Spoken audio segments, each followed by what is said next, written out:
Welcome to Betting the Bowls, brought to you by Saturday Football. We've got Chris Marler from Saturday Football Uncensored. We've got our sports betting expert, Bob Wankel from Sports Betting Dime and Crossing Broad.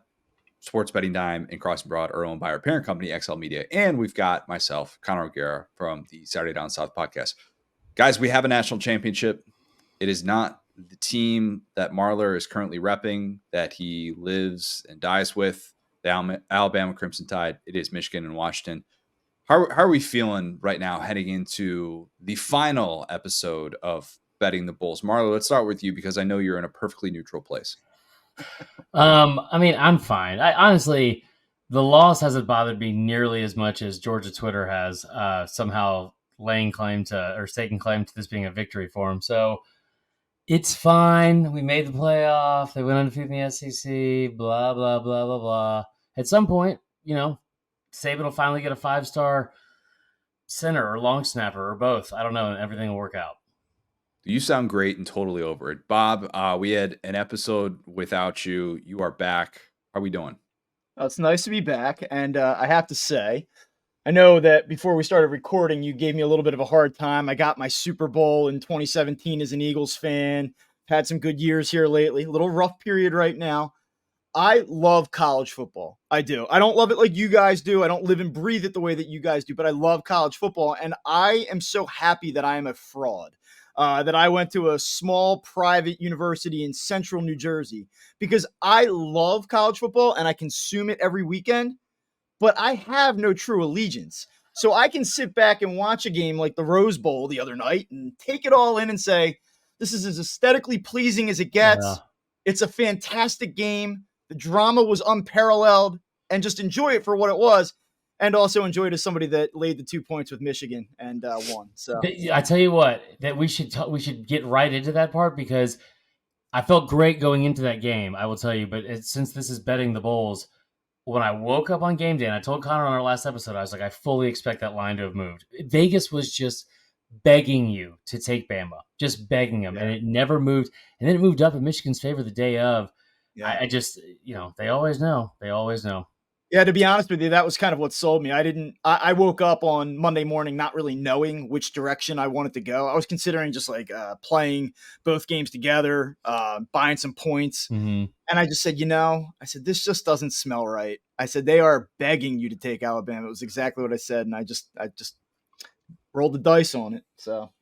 Well, unfortunately, Bob, we did not get you on record saying that. So we're just going to assume that you're just, patting yourself on the back and taking a dub. Yeah, I would have been calling Alabama my 5-star lock of the decade. So yeah, exactly. We almost hit the plus 700. I thought that we had talked about last week on the Betting the Bulls playoff preview, wherein we talked about having the Michigan money line in the first half and then Bama money line for the game, which looked like there was a lot of opportunity for that to happen, and it ultimately didn't. But I feel like we still gave out a lot of good info for that. Don't look back on the things that I said about Texas winning that Sugar Bowl or anything related to that. But there was a lot of interesting info. We even almost had the doomsday scenario with Quinn Ewers briefly looking like he was going to going down, getting the old 6-second concussion test, wherein we thought for a very brief period of time, oh my God, is Arch Manning about to play in a college football playoff semifinal? That didn't happen. But it would have been really cool to see that. So that's why we talk about these things on Betting the Bulls. We want to be able to help everybody out. We want to be able to make sure that if you are watching this national championship, like all of us, without a rooting interest, because that's the way that it played out. Actually, Marler might be rooting for Michigan to make the Bama loss look better. Honestly, maybe. I was really impressed with Michigan. I talked so much trash beforehand just because it's in my nature with the Big Ten. Couldn't have been more impressed with that team. And all the fans were pretty forgiving of the things I said. So I hate to be this person. I hope both teams have fun. It's a really, really good matchup that I think that nobody saw coming necessarily, but it's a really good matchup. We hope you all have fun as well. If you are gambling on this, remember you must be 21 years or older to gamble. Please gamble responsibly within your limits. If you need assistance, please call 1-800-522-4700. Guys, today we're talking all natty. That's what we're doing. National championship. We are going to help you bet on it. We got thoughts about spread, over-unders. We're going to dig into some of these props, which I think have just come out as of this recording on Wednesday. So those are all still pretty new. Remember, it's probably going to have some changes to these things before game time on Monday night. But this matchup between Michigan and Washington that just feels straight out of the mid 90s. And that is going to make for a really interesting set of circumstances for both of these teams, knowing what's at stake, knowing that they haven't been on this stage. The over-under, guys, we're going to get into in a bit, but let's start with the spread. The spread is Michigan -5 as of this recording. That is, so initial thoughts on that, Marler? It's my least favorite spread. Five and 5.5 is the worst. But it feels about right, but it also feels like one of those things where we talked about it last episode. Man, like Vegas has not been super high on Washington in any big game they've had. So I don't feel like I'm reading too much into this one. Bob, what about you? Is 5 the number that you thought it was going to be at, or does that surprise you one way or another? Yeah, I think looking ahead, I know that there were look ahead lines. I would have figured that we would see this at about 4. Kind of echo what Chris said. It's been a recurring theme, it feels like, with this Washington team. There's not a ton of respect. You go back to the Pac-12 championship game, almost a double-digit underdog against Oregon in that game, which in hindsight seems absolutely preposterous now.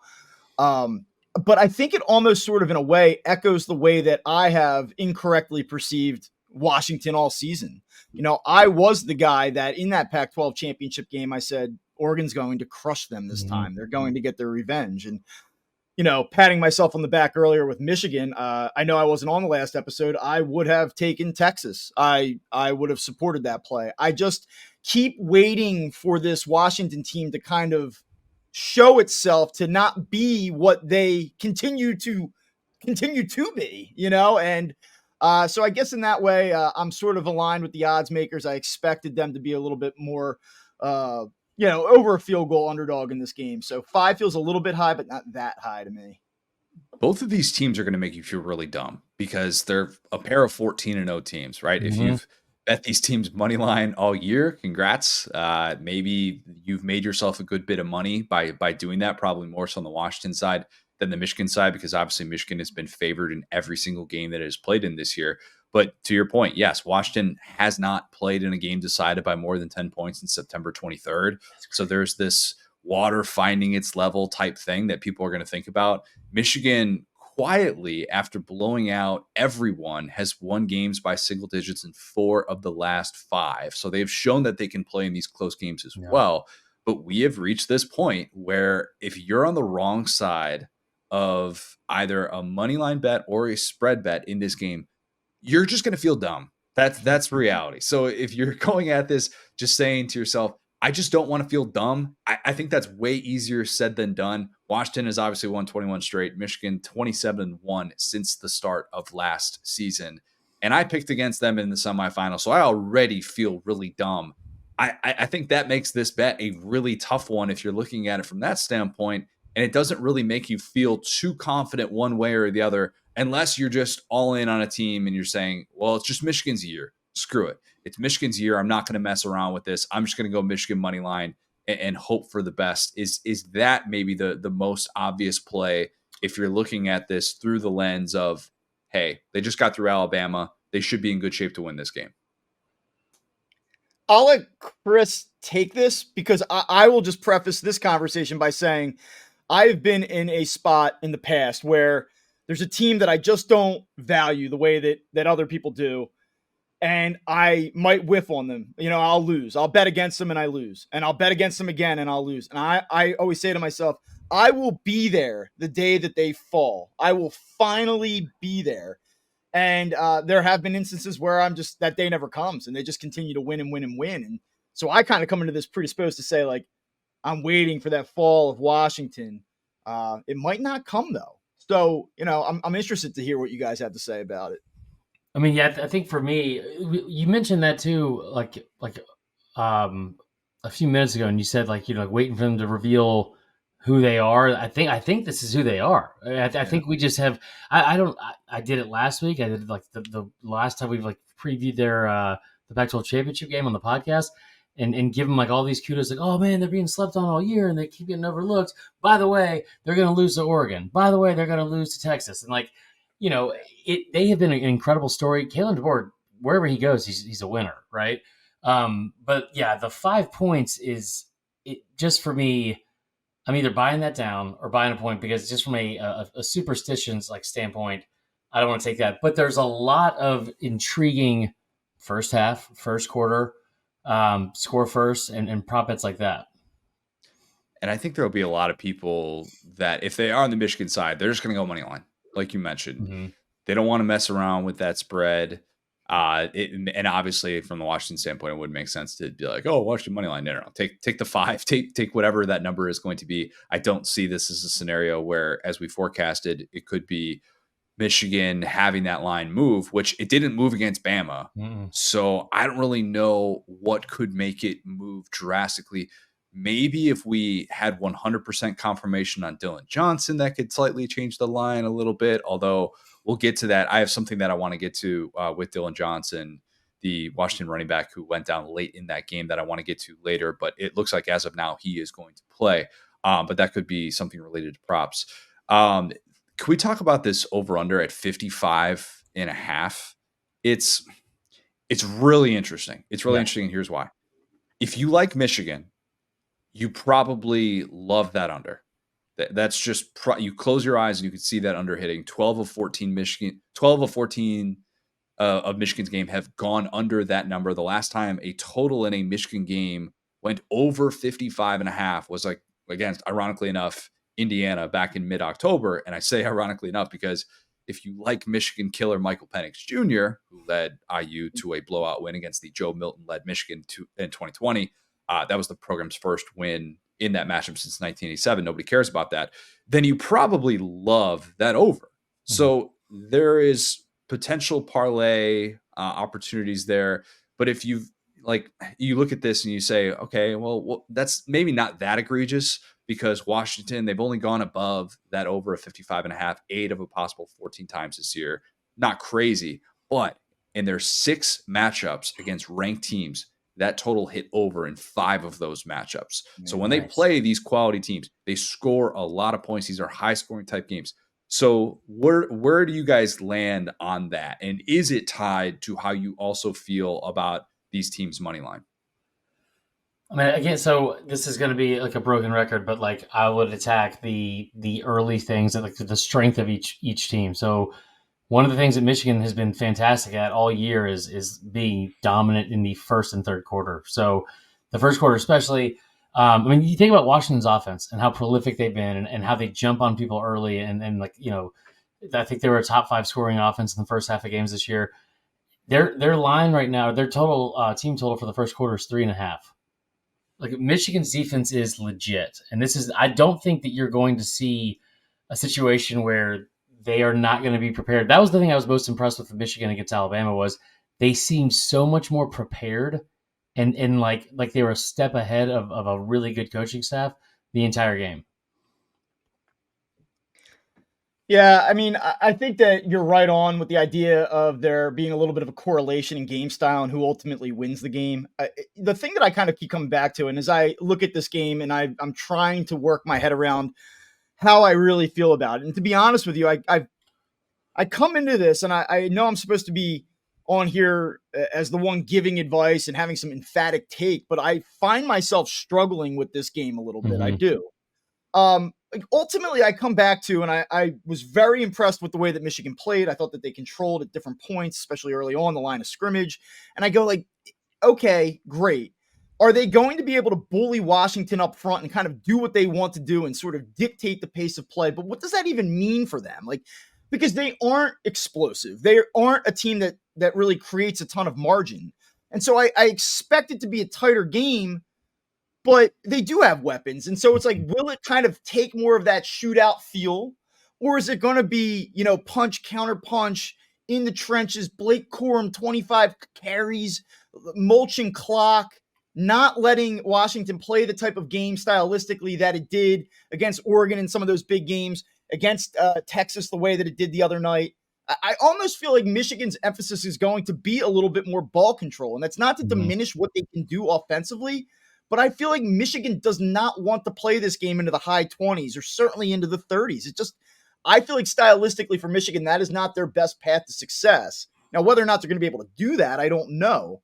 But I tend to, as I size this up, think that we're going to get a game in the lower 20s or in the mid 20s. Like that's where I sort of feel like this thing is headed.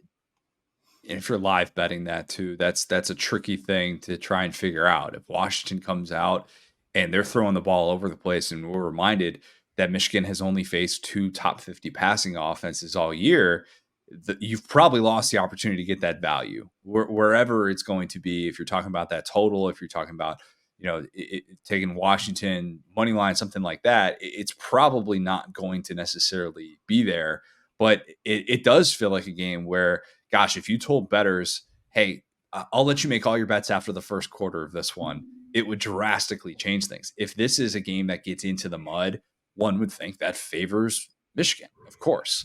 But imposing your will against that Michigan front, as Alabama showed us, is much easier said than done. And playing that style. Real quick, ahead, Connor, too. You also have to wonder, like, I think that we're going to game 15. Both of these teams obviously know who they are. They have their identity. And like one thing about Michigan too, and they are comfortable in whatever fight they're going to be in. Like if it's a slow paced and we're going to run the football, you saw the second half of Penn State, like they can do that. They came out, I expected them to just pound the football against Bama, and you saw a lot more, play action, like putting people in motion, confusing the defense.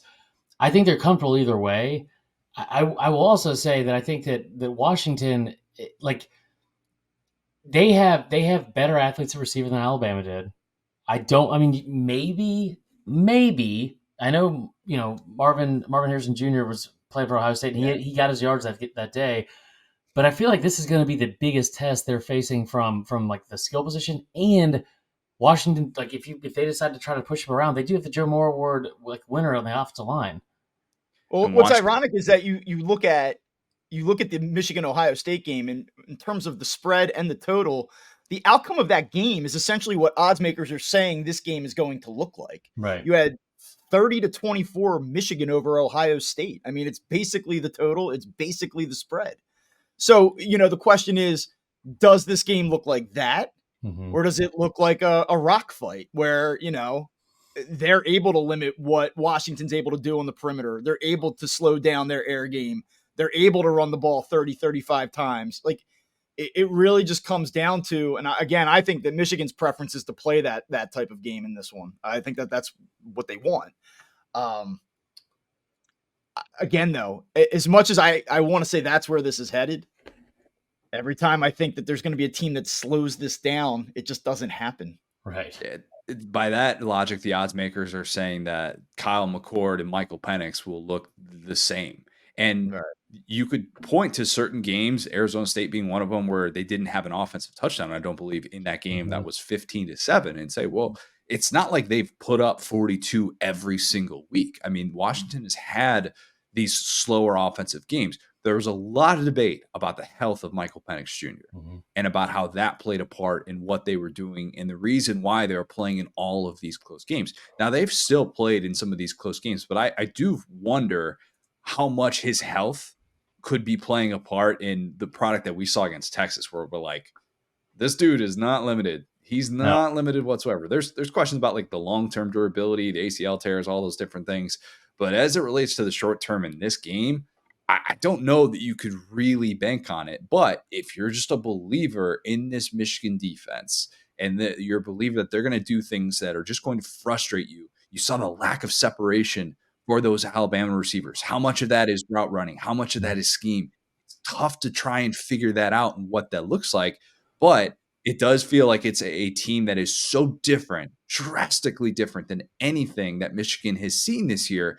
It's about those adjustments. It's about how Michigan is going to be able to handle that with Jesse Minter, former Vanderbilt defensive coordinator. Yes, Vanderbilt defensive coordinator. Jesse Minter is. People forget that.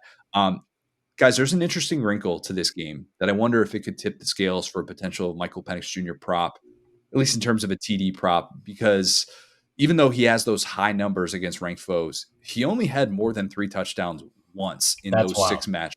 Yeah, kind of crazy. If you think about, you look at the box score, you would assume, oh, well, Penix has had a ton of touchdowns in those games. It actually has not been the case. He had more than 3 touchdowns in that first matchup against Oregon, has been held to 3 or less in the 5 matchups against ranked foes since then. Dylan Johnson, brought it up before. He goes down with what looks like a devastating injury late in the Sugar Bowl when people are like, why isn't Washington running out the clock? What in the world are they doing? Oof. At the time, we assumed, well, I don't want to say everyone assumed, but I looked at that and the way that he walked off the field, I thought that guy's not playing. And that stinks because the Mississippi State transfer, he has 14 rushing touchdowns this year. They really rely on him a lot in the red zone, especially. He is their workhorse back.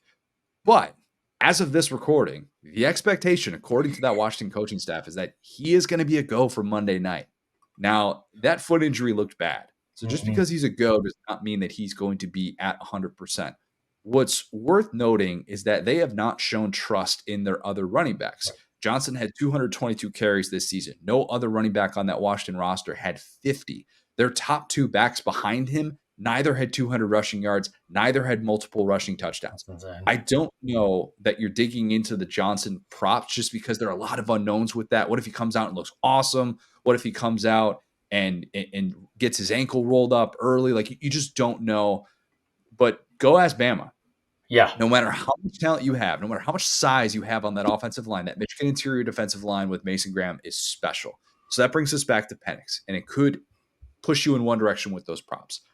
I think he throws a ton in this football game. I don't think there's any question about it. I think he throws it a lot, just like he did against Texas when they clearly wanted to avoid the strength of that Longhorns defense with Sweat, with Murphy up front. Could that mean that instead of running the ball in those go-to-go spots, it's a more pass-heavy approach, and you could see that Penix TD total hit? Or if you really want to take a home run hack at this and just say, hey, let's just swing for the fences. Let's hit something that's crazy plus money. I don't even know what this number is yet, but I'm assuming this is high. Jeremy Bernard. He is a receiver that they liked using in the ground game, but he's not one of those 3 dudes that you're going to talk about with those Washington receivers. Unlike those backup Washington running backs, Bernard has 2 rushing scores this year, and they've given him 13 carries this season. So if Johnson isn't at full go, maybe they go to him. Alabama was having success getting to the edges in the ground game. When? The one time they did it? they were doing it early in the second half. I felt like they were definitely doing it early in the second half. But is there something there that stands out to you guys that could push you in one direction? If you want to just say, hey, I just want an anytime touchdown prop to hit that could be kind of fun or something like that, or maybe it's something related to Penix. Hey, sports fans, we've got an exciting offer exclusively for new users of ESPN Bet. When you join, be sure to enter the promo code SOUTH during sign up to unlock an additional $50 in your betting account. That's right. You can wager on your favorite sports and receive up to $250 in bonus bets when you use the promo code SOUTH. Please remember, you must be 21 years old to participate in sports betting. We encourage responsible gambling within your means. If you ever need assistance or support, please reach out to 1-800-522-4700. Join the action today and make the most of this fantastic offer.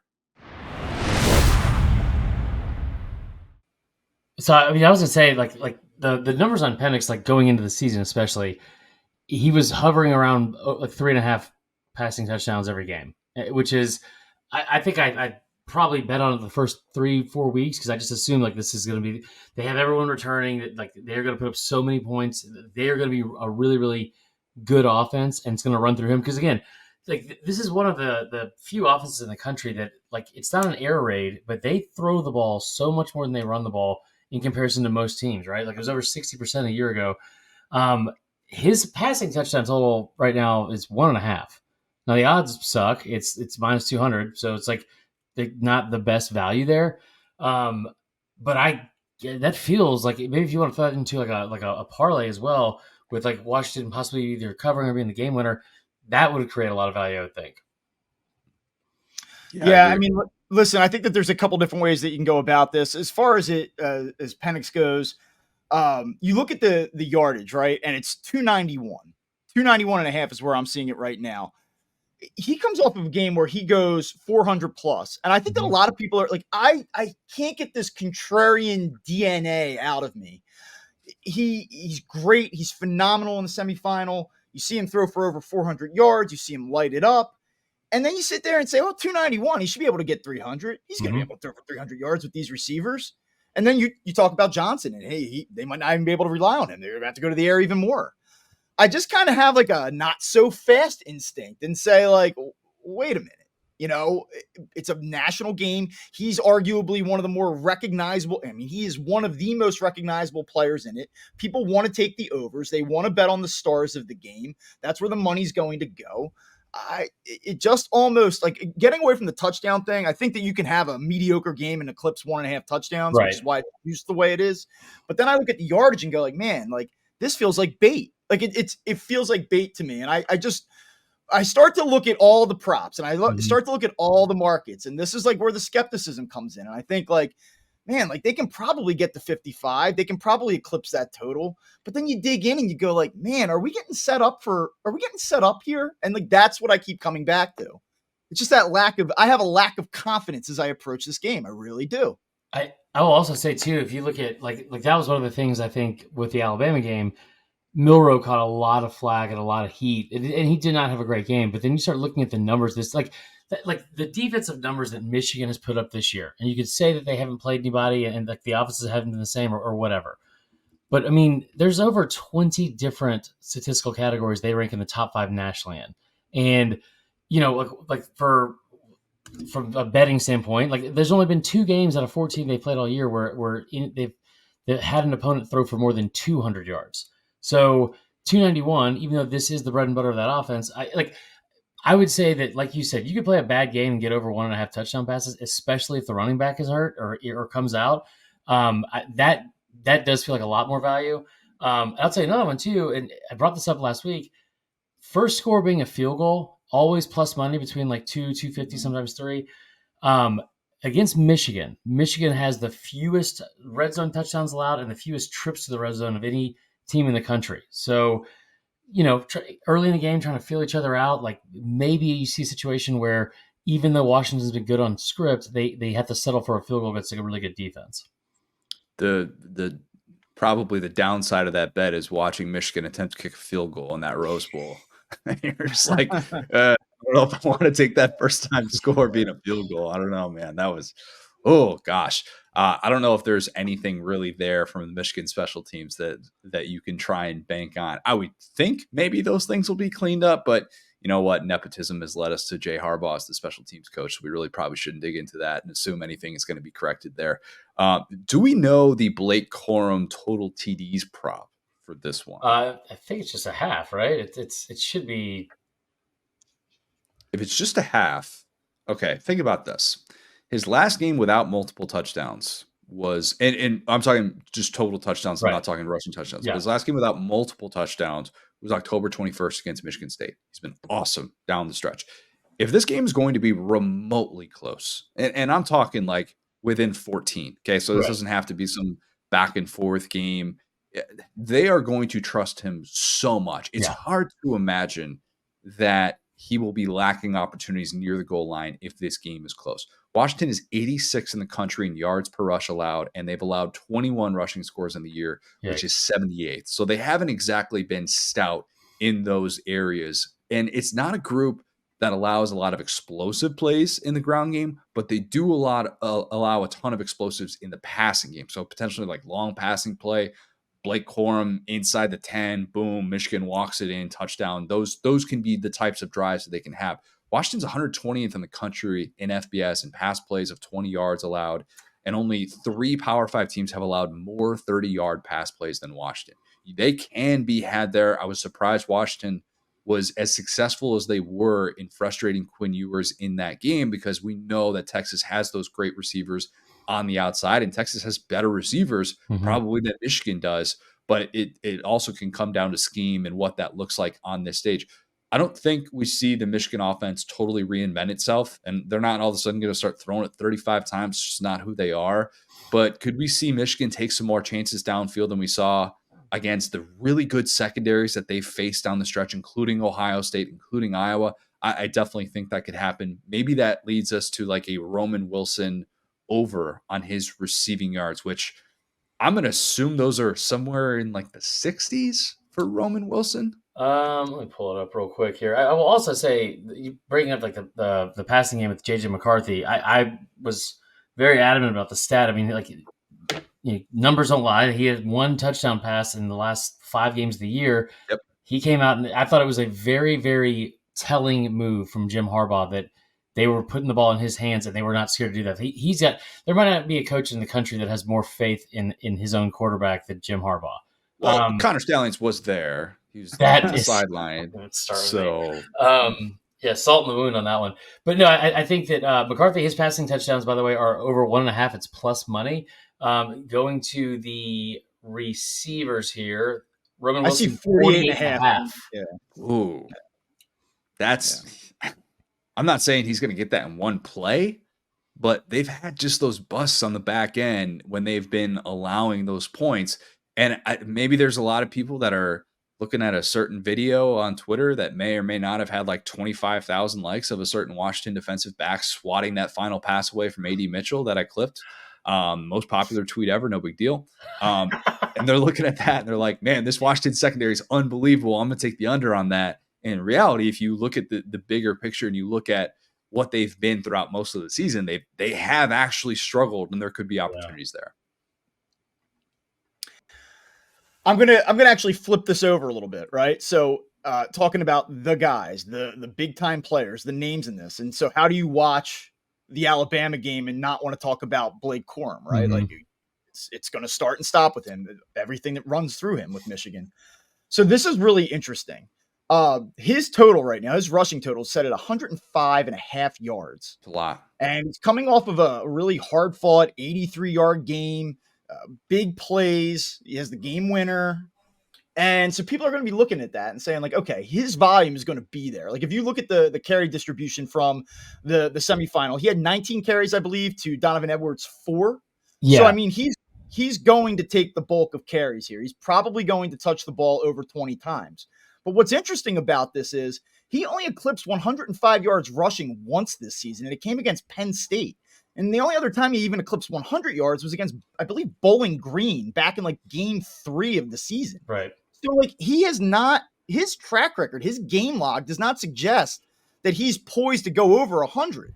But when you look at the volume that he should probably get, you don't have to worry about a split. Like Texas the other night, I believe it was split 9-9 between Baxter and Blue. Right. And they went for 18 total carries, each had 9, 123 combined. Like, is that just Corum's stat line transferred over basically? Like, so how do you guys view what he's going to do in this game? Well, so one thing I thought was really interesting, because the game started on that first drive, they got him going in the ground game with that misdirection toss.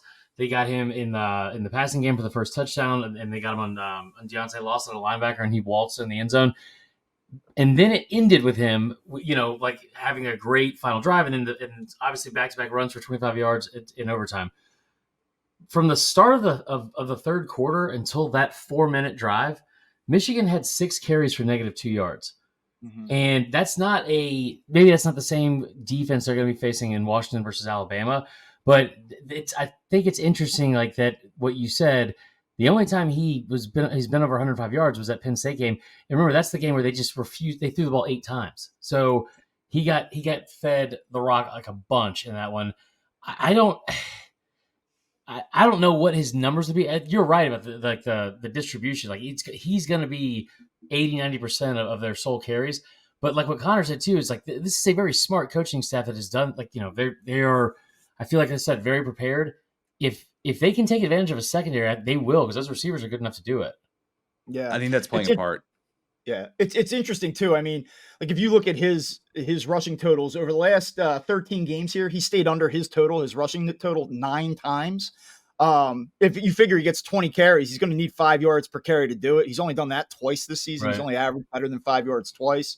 So it's really tough. I mean, you look at Washington, we're talking about their vulnerability in the pass game, but it's not like they're super stout up front either. They allowed 4.4 yards per carry this year. That was 82nd in the country. So we're not talking about an elite run defense here either. So it's just a matter of, hey, you know that he's going to have the volume, he's going to have the opportunity. Can he rip off a couple chunk carries? Or do you think that he just kind of plays to what his entire season's been, where this number is insane? It's completely inflated because he's a notable player coming off of a high impact game against Alabama, and people are blindly going to open up their apps and say, well, yeah, I mean, Michigan's going to, it's like what I said at the start of this show, right? Like they're going to want to win dirty. They're going to want to win ugly. They're going to give the ball to him 25 times. He's going to hit it. It really is an interesting number. I tend to think that this number is overinflated. It's not to say that he won't have a good game. He won't be impactful. I mean, but that's a hell of an ask, 105. It was 78 against Bama.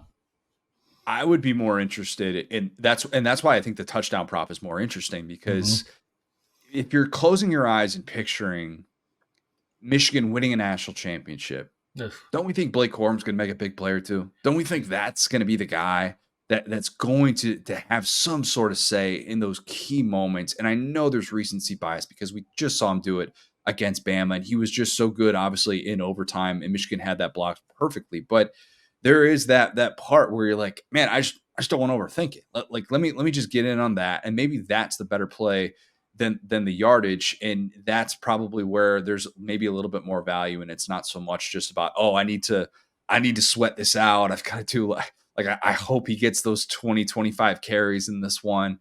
It's tough. It's a tricky thing to try and figure out, because you think good player, just want to take over on props. Good player will obviously produce on this stage because he just produced on this stage, but it's not as easy as that. And there are probably different spots that you want to hit on. Marler, you look like you want to say something about that.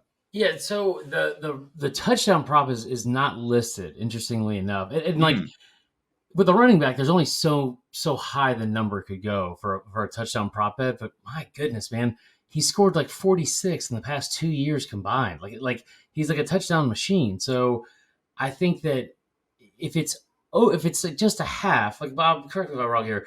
Like, do you think they would bump it up to 1.5? Because like that's. I don't. I think it's probably over under 1/2. Yeah. Then that seems like the lock of the century. It's like if it's one though, if it's one and you're getting good plus money? Yeah. If it's one and it's like, hey, plus, I'll just throw it out like plus 300 or something to hit the over on one Blake Corum touchdown. Just anytime touchdown can be receiving, as we saw, he got into the end zone via the passing game against Bama. Like, even that, I think, is really, really interesting with how good and how heavily he's been relied on this year. Yeah.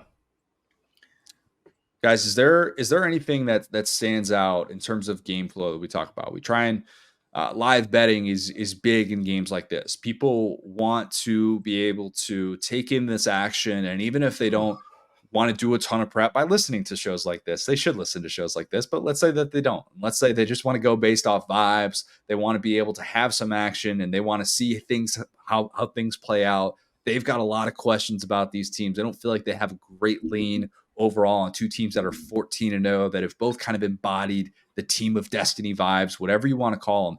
Is there a live betting suggestion that stands out? Is there a frisky play of, hey, this team first half money line, that team, full game money line? Like, is there something that stands out, some advice that you would give to those who are looking for some action on that? I like what you said about Corum, like the value on him getting +2, like touchdowns.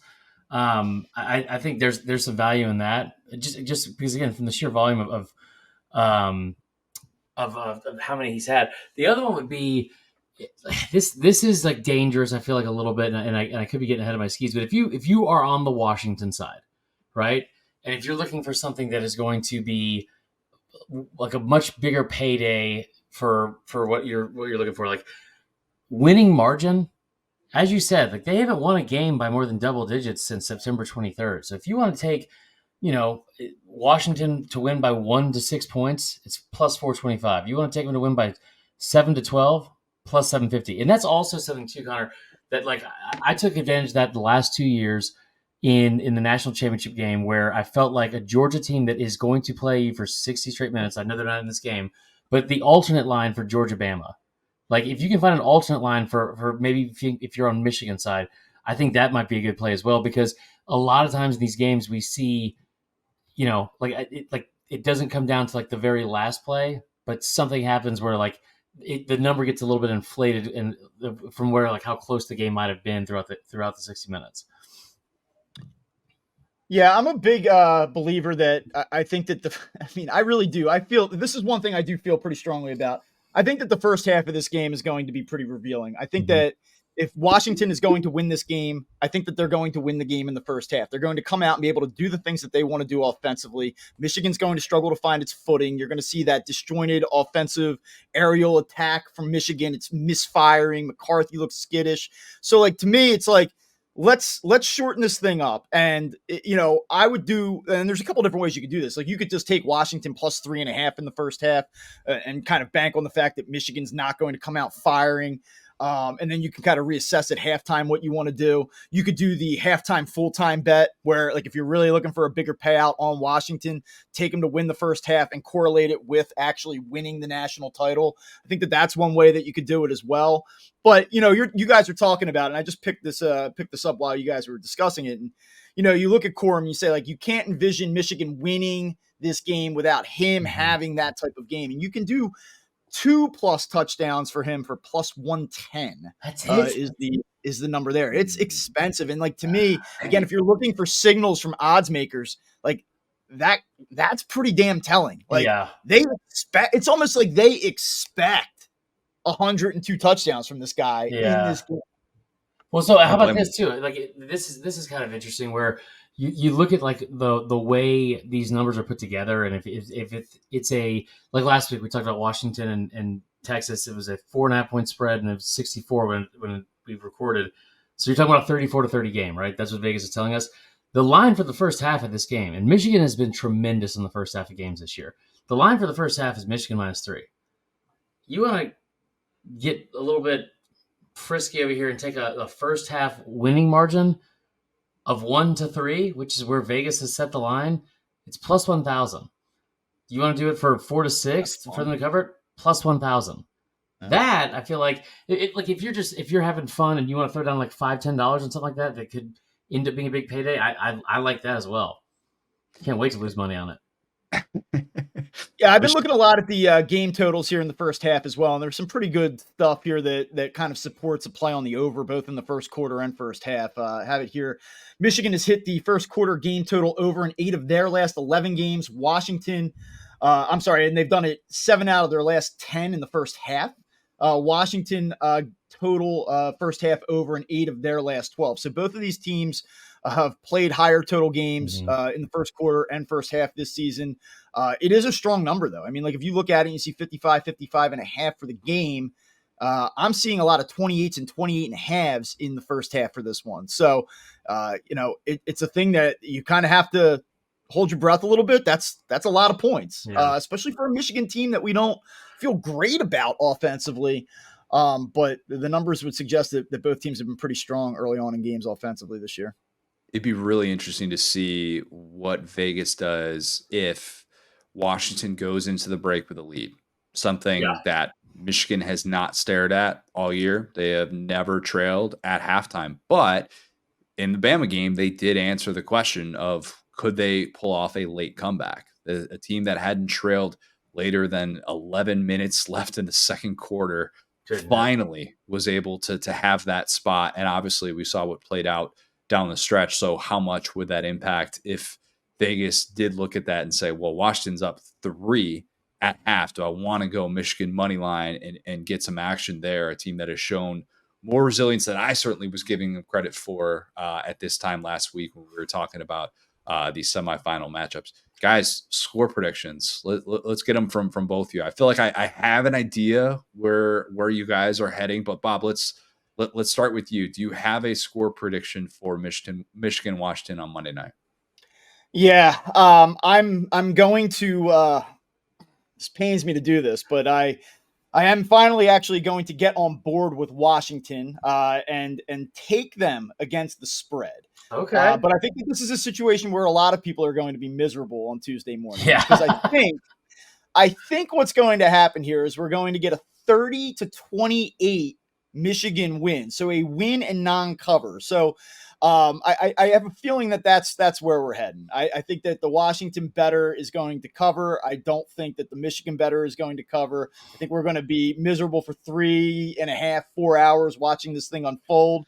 And I think that both the spread, the winner, I should say all of the above, the spread, winner, and game total are probably not decided until the final 2 minutes of the game. I think that's what we're getting. Good luck scoring 28 points on that defense, by the way. I mean, for Michigan, like they don't. I don't think they've given up over 24 all year at a game. If there's an offense that can do it, it's Washington. I think either one of these teams, that both of them deserve to be here. They're two really, really, really good teams. I'm going to do what I've done, I think, and what I keep telling y'all that people are doing to Washington all year is kind of dismiss them and not discount how good they are, but just assume at some point like they are not going to be able to physically match up with a team that is just built, I think, for the long haul, and they have been able to win in so many different ways this year. It feels like it's Michigan's year. I don't. It just the way that they're playing. They've been on a mission all year. They did the whole Georgia thing where they were able to gaslight themselves into believing that they were somehow the victim of this like massive underdog story that they're writing for themselves. It's been a great job from Harbaugh and the staff, like to the way they've had the season unravel or unfold. I like Michigan to win. I think they cover because I just feel like it's going to be something late where we just haven't seen the offense since the start of this season consistently put up points on this defense. So I have a hard time believing that Washington's going to come out and just be, firing on all cylinders against a defense that's this solid. What are the odds that we see Washington do just that? And it's all of a sudden back and forth, and Michigan looks like it's playing a different sport. Yeah. And I'm thinking to myself watching this that it's Rocky on in his corner, and he's sitting there, and he's got a trainer. He's yelling in his ear. See, he is a man. He bleeds. He's cut. And Rocky's just sitting there. The thing I keep coming back to, like the last 2 years, DeBoer, like they're 5-0 straight up as an underdog, like not against the spread, but 5-0 straight up outright as an underdog. His record is it's like something on a video game. He's like 140-11. Like, I mean, he's won at every level. It doesn't. I don't feel like we're like I'm picking Michigan because of like any cliche reason, right? Like just because it's Michigan and they beat Bama last week or they did this and that. Like, I think Washington's a really good team. Here's a nightmare scenario for you if you're a Michigan fan. I wonder what the live bet would look like this. What if Washington comes out, scores on the first drive, God forbid, Michigan has to return a kick or something that's kicked up in the air and they fumble it. Washington goes up 14-0. We haven't seen Michigan's offense have to go up tempo and like get out of their own comfort zone with the run game. I have a hard time seeing somebody impose their will on Michigan. Just punt to them. That's all you got to do. You just punt to them on first, second, and third down. Just make them hold an extra point. That's it. It's simple as that. Look, I am going to do the thing that Herbie always tries to go against on College Game Day, where he's like, "Oh, well, now I have to pick the opposite team. Otherwise, you guys are all going to look like idiots." No, I am also going to say that Michigan wins, but I think Washington gets a backdoor cover. I do. Yeah. Okay. I think it's a 28-24 game wherein Michigan is in control. I think Michigan keeps them at an arm's length, and it's frustrating for Washington. I think they get frustrated by the fact that this passing game that even in the closing moments in these games when they haven't looked great, they've always just been able to kind of find a way. I think the health of Dylan Johnson is something that needs to be talked about. And if he's not going to be there to get their tough yardage like he did in that Oregon rematch, I think that's significant for this Washington offense, the way that they want to operate, even all the depth that they have at receiver. But I'll say that Washington is like in one of these spots where they're down 11 and it's late, and like Michigan's already getting ready to pop the champagne. There's 2 minutes left or something, and then Washington gets that touchdown to be able to cover that spread, and it's an onside kick that ultimately comes up short, and we don't have an ending as weird as we did in the Sugar Bowl. My God, I went to bed. They recovered the onside kick, and I was like, I'm just going to bed. I'm so tired of today. I missed all of it. Missed every bit of it. Rule number one of gambling: do not go to bed until that ticket is cashed. Do not do it. Yeah, I mean, I can validate that. I think in my lifetime, the 50 times I've checked the score in the middle of the night when I look at my cell phone at 3 a.m., I don't think I've ever won a bet going, great, yes, I can go back to bed now. Wonderful. you're not going to sleep well. Just No. stay up late. And this game's not going to be starting at 9 o'clock or 9:15, whenever that game started. This game is starting at 7:30 on Monday night. I can't wait for it, despite the fact that this is a prediction that not whole lot of people had in the preseason. I think we're going to be in for a really, really good game. Hopefully everybody is able to win some money. Again, a reminder, you must be 21 years old to gamble. Please gamble responsibly and within your limits. If you need assistance, please call 1-800-522-4700. Guys, I think that's going to do it. That's Betting the Bulls 2023, 2024. Same time next year. Does that work for everybody? Sounds good. What else are we going to do? Exactly. Good point. Thanks, guys. Hey, sports fans, we've got an exciting offer exclusively for new users of ESPN Bet. When you join, be sure to enter the promo code SOUTH during sign up to unlock an additional $50 in your betting account. That's right. You can wager on your favorite sports and receive up to $250 in bonus bets when you use the promo code SOUTH. Please remember, you must be 21 years old to participate in sports betting. We encourage responsible gambling within your means. If you ever need assistance or support, please reach out to 1-800-522-4700.